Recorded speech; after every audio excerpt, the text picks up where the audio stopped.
Welcome, everyone. We're pleased to have Jonathan Ellis with us today. He's going to tell us what Python can learn from Java. Thanks, Ed.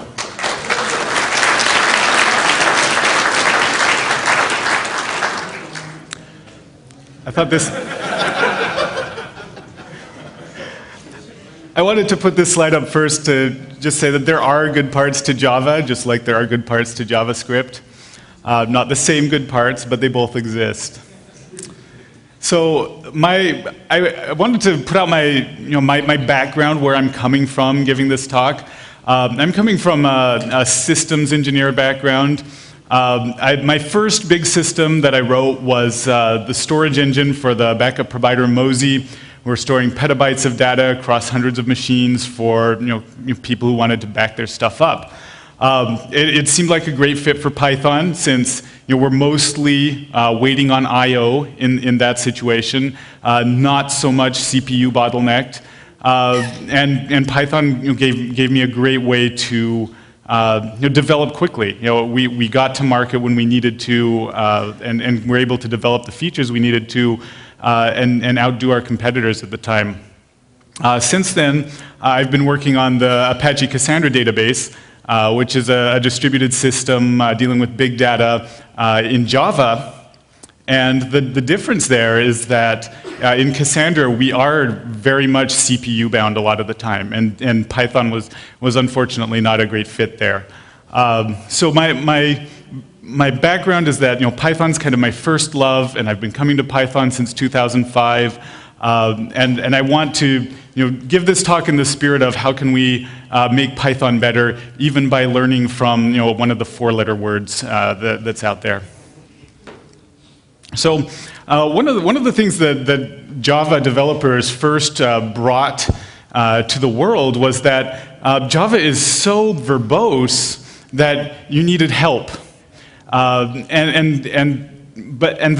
good part of that was that first-class development tools really got a kickstart from the Java community and really leapt forwards from that. And to their credit, Python has largely learned that lesson, and there are excellent options for powerful Python IDEs. And I put this slide in here because there are still some stubborn holdouts using Vim and Emacs, and I say to you, repent. And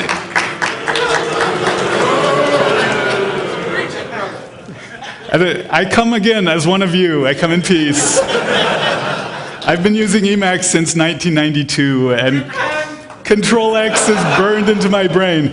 But no, in seriousness though, Wingware is written by a couple die-hard Emacs users. Best Emacs key bindings I've ever used in anything other than Richard Stallman's offspring, and it's really a very good environment, and you will feel at home there. Similarly, PyCharm from the JetBrains guys, really first-class Vim bindings. So I would definitely take a strong look at those two, whichever camp you're coming from. JetBrains has a booth here in the exhibit hall.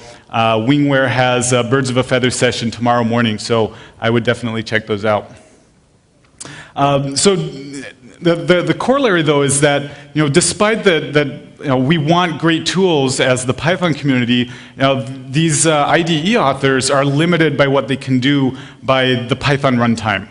And so one of the first kind of breaths of fresh air that I found moving back to Java development for the second time was how easy it is to attach a debugger to a running Java process and start setting breakpoints from my IDE and seeing what's going on inside it. So at the top, these are the command line flags that you'd pass to a Java process to tell it set up a remote debugger, listen for it on port 1044.